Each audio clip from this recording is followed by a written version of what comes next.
Hello and welcome to another special episode of Superhero Club, your go-to show for all things comic book inspired on Amazon Prime Video. I'm your host, Stephanie Williams. Before we get too far in, if you want more superhero content like this, don't forget to like this video and subscribe to our channel. Today, we are highlighting the boys' character A-Train, a superhero with great speed but little responsibility. We gotta listen to each other. A-Train's Turbo Rush Energy Drink. First, we'll dive into his comic history and then get into the A-Train we've gotten to know in the last 3 seasons of the Amazon Prime Video TV series adaptation of The Boys.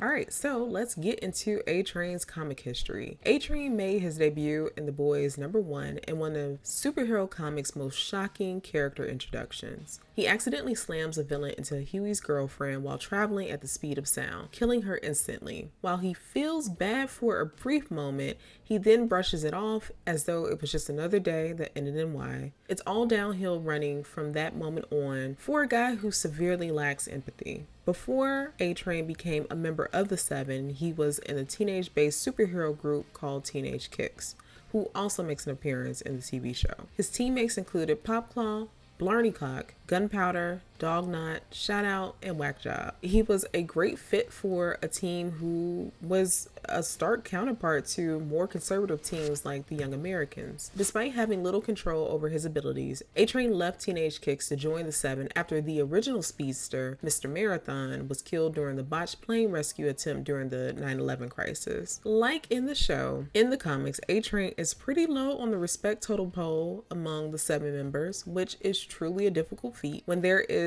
someone like Homelander on the team, and A-Train was under Homelander's thumb too for a little while, so you can imagine how stressful that was. A-Train did his best to make Starlight's life a living hell once she became the newest member of the Seven. He enjoyed humiliating her the most out of all of the Seven members. He assaults Starlight more than once, but the second time she fights back and temporarily blinds him in one eye, something he deserved, and he actually got away pretty easy in terms of what he tried to do to her. When A-Train is finally kidnapped by Billy Butcher, his true cowardice gives way. Huey is the one to end A-Train after Butcher plays audio of A-Train and the Seven's true reasons for hiring Starlight, and of course, for killing Robin. So Big Bad A-Train begs for his life, crying, snot, throwing up, everything, and of course, he gets killed by Huey, who, again, he had that coming since the first issue. All right, now let's move on to the A-Train we've learned about in the past 3 seasons of the Amazon Prime TV series adaptation. The A-Train of The Boys adaptation is still a self-centered, fame-chasing, girlfriend-killing member of the Seven, but is also given the space to showcase more nuance than its comic book iteration.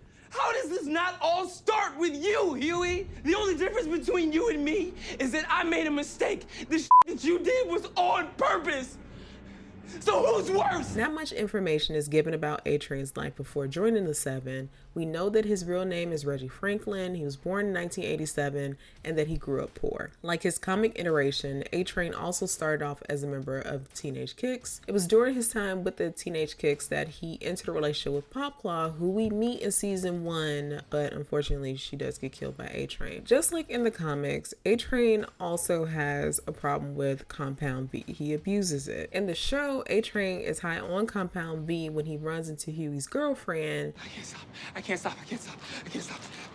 The reason why A-Train is using Compound B is his desire to stay the fastest man alive. It's what drives him to seek it out. Now, one could argue that is because he is so vain, that is a reason, but also because he grew up with just financial struggles and difficulties. He has a fear of having to go back to that life and being unable to provide and support for his family. So while that isn't necessarily an excuse, it does give some nuance and some reasoning as to why he's willing to take the risk that he does by taking Compound B. And despite wanting to make sure that he continued to kind of take care of the people in his life, he does not listen to them at all, because his brother Vought and even a few other folks try to warn him of the dangers of taking Compound V. And eventually, his usage is what brings him to having a heart attack by the end of season 1 when he has that fight with Starlight and Huey. A-Train ends up losing his spot on the 17 when he's kicked off by Homelander. He's having heart palpitation every time he speeds up, and it's just causing a huge problem. He's then recruited by the Deep, to join the Church of the Collective in hopes of joining the Seven again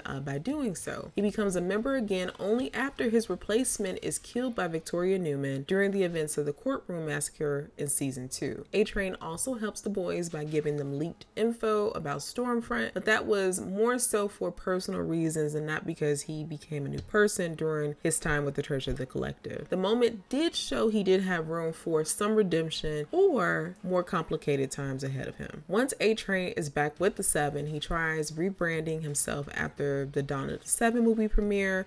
Like his comic book iteration, season 3 showcases just how little respect his teammates and Vought have for him. Just stay there and rest those useless legs. To make matters worse, he shows little to no backbone regarding his desire to get back into Homelander's good graces by snitching on Starlight about her plan to take Homelander down, even after she invites him. He is desperate, and it shows in almost all his actions since the day he ran into Robin in the first episode of season 1. A-Train tries to pitch a video game about the transatlantic slave trade, so I would say that he's at rock bottom. A-Train changes his costume but doesn't truly change much about himself, even in his attempt to get involved with his community at the request of his brother and to speak up to Homelander about Blue Hawk. A-Train's selfishness and hubris are what ultimately get his brother severely injured. It also makes him stay with the Seven even when he is presented with an out by the end of season 3. A-Train, hopefully season 4, maybe he'll have a redemption, maybe he won't. But he's gonna have to do something because A-Train is moving real quick to missing the next stop on life. And that concludes this deep dive character session on Superhero Club. Thank you so much for watching. Again, I'm your host, Stephanie Williams. Don't forget to like and subscribe for more episodes of Superhero Club. Remember, you can check out all 3 seasons of The Boys on Amazon Prime Video.